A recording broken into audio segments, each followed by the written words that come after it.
tuto sur Minecraft Xbox 360 édition. Donc ce tuto, en quoi va-t-il consister? On va faire en fait, si vous voulez, une machine qui va normalement tout défoncer, qu'on va appeler une espèce de lance-flamme, on va dire. Donc faites pas attention à cette maison en construction. Elle devrait être plus jolie quand elle sera terminée, ça c'est normal. Donc voilà, donc on va commencer. Tout d'abord, je vais vous montrer ce qu'il vous faut. Donc pour ce faire, vous aurez besoin donc soit de flèches, tout dépend de ce que vous voulez faire, soit de flèches, soit de boules de feu. Donc les boules de feu, c'est vraiment mettre le feu, etc. Les flèches, c'est plus pour faire des dégâts à quelqu'un ou à des ennemis, je ne sais pas. Ensuite, il va falloir un distributeur ou plusieurs en fonction de l'ampleur de la chose que vous souhaitez faire. Il faudra de la redstone. Donc ça aussi sera en fonction de l'ampleur que vous voulez.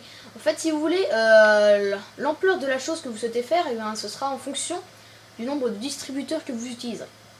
Donc la redstone, il faudra que ce soit le même nombre que le distributeur. Et de même pour les torches de redstone. Donc les torches de redstone, il vous en faudra aussi. Et il faudra aussi des blocs. Donc moi j'ai pris les blocs de fer. Vous pouvez prendre n'importe quel bloc. Mais bon, les blocs de fer sont franchement classe et j'ai choisi de prendre eux. Donc on va prendre tout le matos. Donc moi je suis en créa du coup. On va laisser le boule de feu. Vu que je suis en créa, je vais pas avoir besoin d'utiliser vraiment les blocs. Donc j'ai préparé un peu le terrain, c'est-à-dire j'ai mis une mini forêt si je puis dire. Donc là on va prendre déjà tout le matos. Voilà. Donc là on a tout. Donc là, je pense qu'on va se mettre là. Donc là vous voyez je fais pousser des arbres. En fait c'est rien que pour ça. Youpla. Donc là on va faire un truc, je pense, à 4. Attendez, on va regarder par rapport à la taille de la forêt. Ouais, 4-5 en fait. Voire 6. Là, pas là. Voilà. On va faire ça comme ça. Donc là moi je surélève, mais vous n'êtes pas franchement obligé de faire comme je fais là. Donc là ensuite, vous mettez vos distributeurs ici, comme ceci. Je crois que j'ai fait une bêtise. Attendez. Non, c'est comme ça. Ensuite, vous faites comme ceci. Et ensuite, vous faites une lignée comme ça. Donc là, c'est ici que ça va devenir un peu plus intéressant déjà. Donc là, vous foutez la redstone ici. Alors, torche de redstone, vous en mettez là. Donc pour le mettre, je précise, il faut viser le bloc du dessus. Oh là là. J'ai pas pris de levier, zut, j'ai pas pris de levier. Donc ça va faire ça. Mince. Ah, fail. Bon, je vais remettre la main. Enfin non, mon interface, pardon, parce que je l'avais enlevé juste pour l'intro, mais bon, franchement, c'est pas pratique. Ah là là. Voilà. Donc on met ça comme ça. Et donc on va prendre un petit levier que j'ai oublié de dire. Tout dépend. Vous n'êtes pas franchement obligé de prendre le levier. Si vous voulez. Si vous voulez franchement que ça fasse direct en rafale, vous aurez qu'à poser les torches de redstone et ça fera tout balancer direct. Donc là, comme vous voyez déjà, la redstone est allumée alors qu'on n'a rien fait. Donc c'est là que ça va devenir intéressant. Donc attendez, là moi je vais le faire avec des boules de feu. Donc si vous voulez, à la fin de la vidéo, en fonction du temps qu'elle prendra, on fera avec des flèches, parce que c'est pas mal aussi avec les flèches. Franchement, si vous voulez défoncer la base ou un truc dans le genre de quelqu'un, c'est franchement une très très bonne technique. Je vous la conseille, c'est vous qui regardez cette vidéo. Je vous la conseille, donc on va mettre, c'est pas équilibré mais bon. Donc là vous voyez la forêt. On rallume.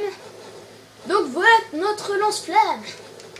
Donc comme vous pouvez voir déjà c'est très efficace. Mais alors là franchement très efficace. Par contre ça en balance un peu plus loin. Tiens, il y a un truc plus bizarre là-bas. Donc là comme vous voyez c'est franchement très très efficace. Il y a certaines torches de redstone qui ont arrêté de fonctionner. Là. Attendez, regardez.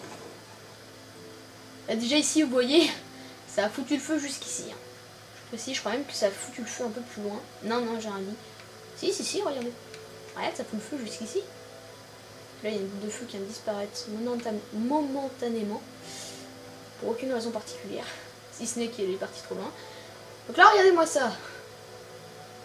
Si c'est pas idéal pour détruire ses ennemis, Alors là, franchement, je sais pas si idéal pourquoi. Je crois qu'on en a plus du tout là. Ouais, apparemment on a vidé les stacks. C'est pas plus mal parce que là on va tout remplir du coup. Alors maintenant je vais vous montrer avec les flèches, qui n'est pas plus mal parce que là franchement, on sait juste qu'elles vont partir franchement très loin. On va peut-être attendre, peut-être aider un peu le feu. Hein. Voilà. On va enlever ça. Donc on va mettre des flèches maintenant. Vous allez voir c'est à peu près le même résultat, hein, sauf que c'est avec des flèches. Et que ça foutra pas le feu. Hein. Ce que je... Non, rien. Ah, rien. Donc on fout là-dedans. Tac. Tac, on va essayer de faire un minimum joli, enfin esthétique on va dire, niveau remplissage. Donc voilà, donc là vous avez toujours votre torche de redstone, etc. Et votre levier. Voilà. Bon, ça c'est pas très puissant, mais franchement, si jamais il y a un adversaire qui se trouve dans les parages, moi je récupère toutes les flèches, hein, comme ça. S'il y a un adversaire qui se trouve juste devant votre base, etc. et qui, ou une armée, je sais pas, hein, si jamais vous faites un FK ou des trucs dans le genre, il me semble pas que ça c'est accepté ça, mais bon. Si jamais vous faites un petit jeu entre amis, et que vous avez fait une base, etc. et que vous faites attaquer ou des trucs dans le genre, bah, c'est une très bonne technique à utiliser. Hein. C'est pas pour aller très loin, mais bon. Donc, ben, je pense que ça va être la fin de cette vidéo. Donc, j'espère qu'elle vous aura plu. Et donc, à plus pour une prochaine vidéo. Ciao tout le monde!